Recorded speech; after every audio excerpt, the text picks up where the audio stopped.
membudayakan pola hidup sederhana, dan menyantuni para duafa.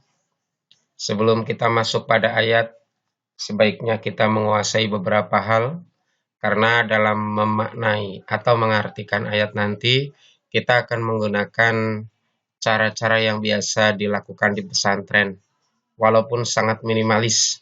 Setidaknya kita mengenal tanda-tanda terkait dengan i'rab dalam menerjemahkan ayat ataupun hadis. Di antaranya, yang pertama kita akan beri tanda mim untuk mubtada. Ini bisa kalian pelajari di bahasa Arab apa itu mubtada, ya ini mubtada. Dan nanti ketika ada tanda mim, maka diartikan utawi. Memberikan tandanya di mana? Di atasnya seperti ini. Kemudian tanda kho. Kho itu adalah untuk khobar, jodohnya mubtada. Biasanya kalau ada mubtada pasti ada khobar. Nah, kita artikan apa? Iku. Posisinya kho di mana? Di atasnya juga. Contoh kalimat wasadisu adalah mubtada, al-mabitu khobar. Maka di sini di atasnya wa ada mim, kemudian di atasnya al-mabit ada kho. Kemudian fa'il. Fa'il ada dua. Fa'il aqil, yaitu fa'il itu pelaku, orang yang melakukan. Kalau aqil maka pakai alif, fa. Kemudian kalau ghairu aqil atau tidak berakal maka pakai fa biasa. Fa yang dengan alif diartikan sopo, bukan jarwo ya, sopo. Bahasa Indonesianya siapa. Kemudian kalau yang ghairu aqil, fa biasa diartikan opo. Contoh, kama qala hurrafi'iyyu, kama kaya barang qala kang wis ngendikake hu ing ma sapa ar-rafi'iyyu, Imam Rafi'i. Ini karena ar-rafi'i akil, maka pakai fa yang berarti sopo.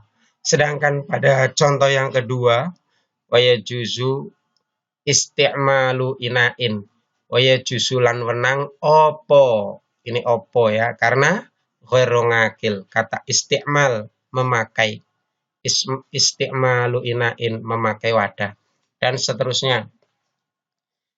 Jadi minimal mengetahui mim sebagai mubtada, kho sebagai khobar, fa sebagai fa'il akil, fa sebagai fa'il ghairu ngakil. Kemudian ini minimal maf'ul. Kita tahu bahwa maf'ul itu diartikan ing. Maf'ul itu objek.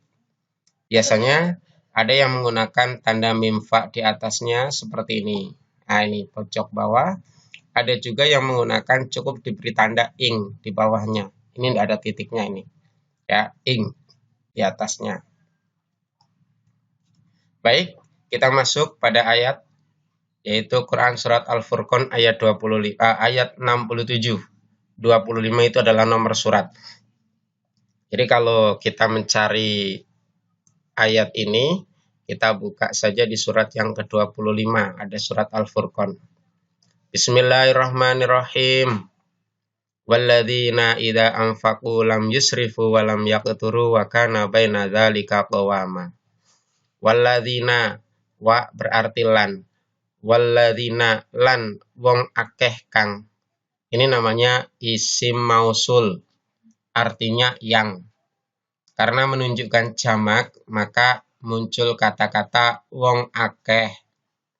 Walladzina lan wong akeh kang. Idza anfaqu. Idza ini mafhum, karena kata pendek kata idza ini sering muncul, maka tidak usah diartikan, tidak usah ditulis, biar tidak terlalu rumit. Idza anfaqu arikalane nginfa'ake, arikalane nafakoih. Setiap kata kerja, anfaqu ini kata kerja, pasti punya subjek. Subjeknya siapa? Ini ditunjukkan oleh tanda jamak. Maka ini namanya dhamir yang pasti punya tempat kembali. Kembalinya kemana? Kita beri tanda, karena kembalinya ke alladzi, di sini diberi tanda ini. Tandanya sih bebas. Terserah, yang penting kita paham. Tidak harus seperti ini. Tandanya boleh huruf, boleh gambar, tapi nanti harus sama dengan posisi fa'ilnya di mana. Nah, kata anfaku ini nafakoi opo nginfa'ake. Sopo ini sopo alladzina lam yusrifu. Lam ini juga huruf yang artinya tentu harus kalian kuasai di luar kepala tanpa harus ditulis.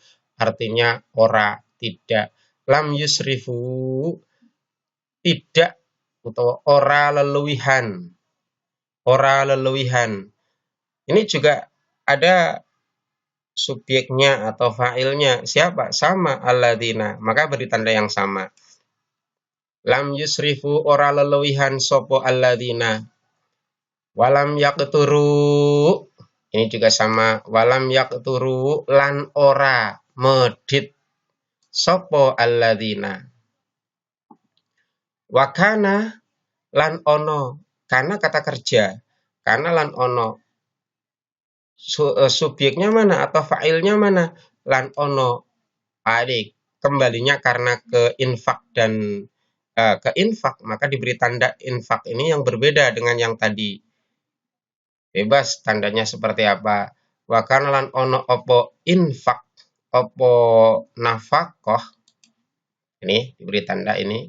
Wa kana lan ono opo nafakoh. Ini menjadi khobaru kana, kita beri tanda kho. Iku baina dzalika. Baina antara. Baina ing antarane dzalika iku utawa mangkono-mangkono. Apa mangkono-mangkono ini kembalinya kemana? Kembalinya adalah israf dan iktar. Maka baina dzalika ing antarane mangkono-mangkono israf wal iktar.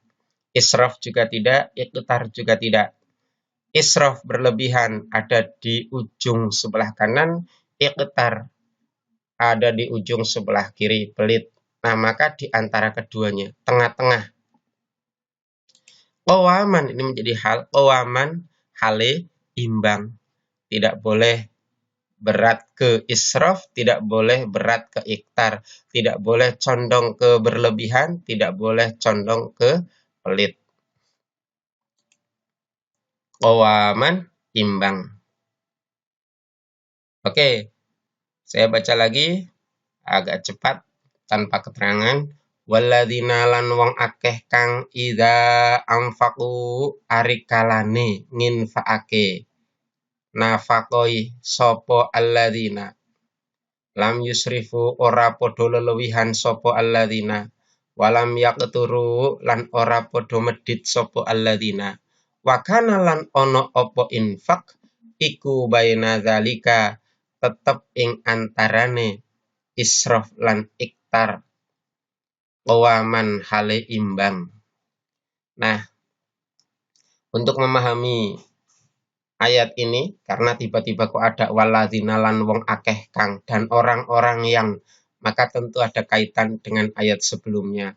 Silakan nanti menjadi PR Anda baca ayat sebelumnya mulai dari 62 paling tidak ya sampai ayat 67 dan dibuka terjemah. Kalau ada tafsir bisa menggunakan Al-Qur'anul Karim, Syamilah Al-Qur'an misalkan. Di sana ada kutipan tafsirnya, ada terjemah perkatanya, monggo nanti Anda baca. Kemudian di sini ada kata infak. Infak itu bukan berarti mensedekahkan kepada orang lain, tidak itu. Tapi yang dimaksud adalah menginfakkan. Maksudnya ala iyalihim. Yaitu menginfakkan atau memberikan nafkah kepada keluarga.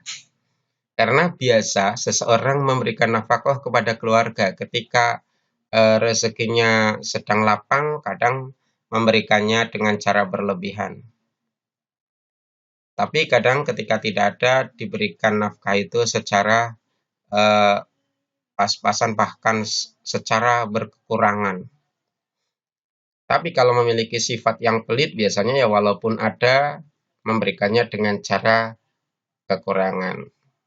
Nah, kadang-kadang keadaan tidak ada, kalau memang bahasa Jawanya cobrah ya memberikannya berlebihan sehingga menjadi orang yang kesulitan.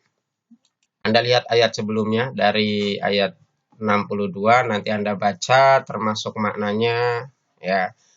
Untuk apa? Untuk bisa mengetahui sebenarnya yang dimaksud ayat 67 itu apa sih? Walladzina, siapa sih orang yang dimaksud itu? Nah, tugas kalian setelah menerjemahkan ayat, silahkan dilengkapi buku catatan kalian, ya, dilengkapi, ditambah dengan keterangan, ditambah dengan kesimpulan. Oke, selamat belajar.